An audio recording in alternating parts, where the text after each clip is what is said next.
Welcome back to the Mountain Morning Show. Right now I'm really excited to talk to filmmaker Cecilia Hua from the documentary short Where Are You From? It was a fantastic film, and the way that the story progressed was so well crafted. I can't wait to get started talking to you. How are you doing today? Good, how are you? Excellent. Thanks for being here with us. So is this your first Slamdance experience? Is this your first time in Park City? Yeah, first time. How are you enjoying it? It's great. Just so many things happening at the same time and a lot of exploration. Kind of just taking it all in.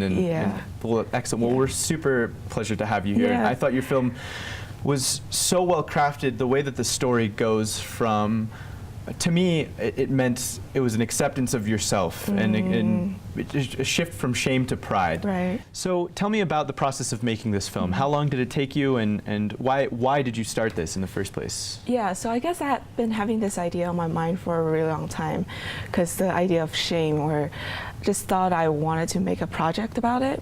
And then there was this video contest called Youth Voices on China video contest, and that was kind of the first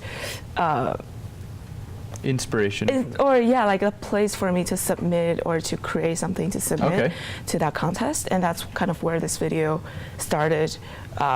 With that contest, and I tried writing a script on the same idea on Parachute Kids, but I realized it was so much easier for me to just use my own footage, because I've been just shooting, I've been doing photography and documentary too, and just kind of I played with these not really techniques, but just like subtitles, and I thought, I actually really want to talk about the subtitles, because for me the defining moment of the short film was when the subtitles switch from English emphasized to, is it Mandarin? Mandarin. Yeah, okay, so from Mandarin to English emphasized, and it's the part where your grandparents, you say they wonder if you're American now, and you say, I'm definitely not American, and it was really defining, because for the majority of the short film, the subtitles that are more emphasized are the English subtitles that are on top, and then it flips. And I really liked, to me that was such a great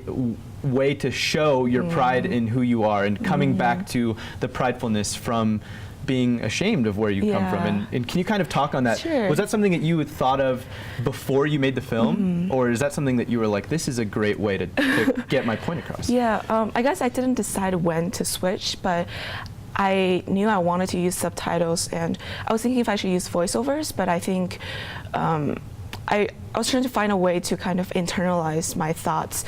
And it's interesting, nowadays I think in English, not most of the time, but kind of half the time too.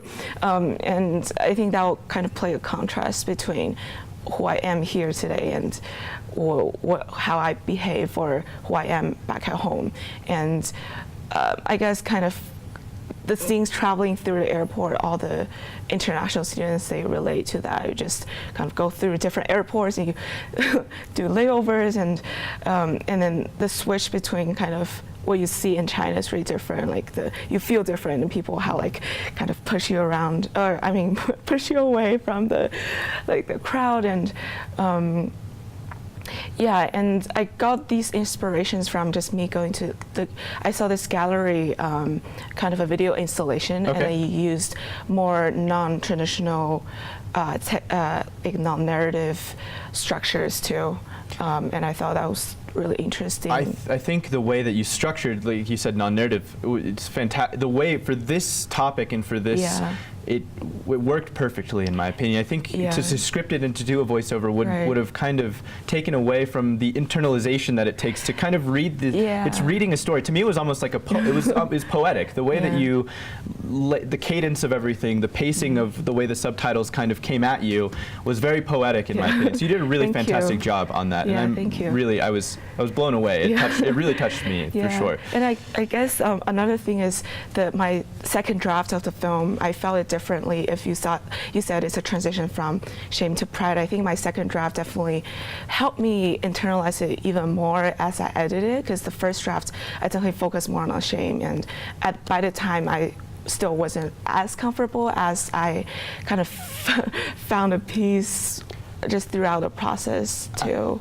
Did this film help you get to that point of feeling prideful of where you come from again? Yeah, I think kind of just gathering the footage that I shot before, and really just, I guess how I described, I wanted to search for more the, just different sides of people or different sides of how things are, and I think that talks to me as well. Well, I think you're a fantastic storyteller and very creative, and I think you did a much. fantastic job on this film. When is it airing and where can people see it? Yeah, it's screening at Slamdance, and screening tonight, the 21st at 9 p.m. and the 23rd, Tuesday at 9:30, and I'm actually paired with another doc feature. It's called Freedom for a Wolf, and yeah. Excellent. Where can the audience stay up to date with everything that Cecilia was coming up with? Social media, or do you have a website? Yeah, I have Instagram, and I have a website too. Excellent. Well, Cecilia, it's a pleasure meeting you. Thank you so much for coming on and sharing your story with us. Thanks for inviting me. Absolutely. Don't go anywhere. We have much more Slamdance and Sundance coverage coming right after this break.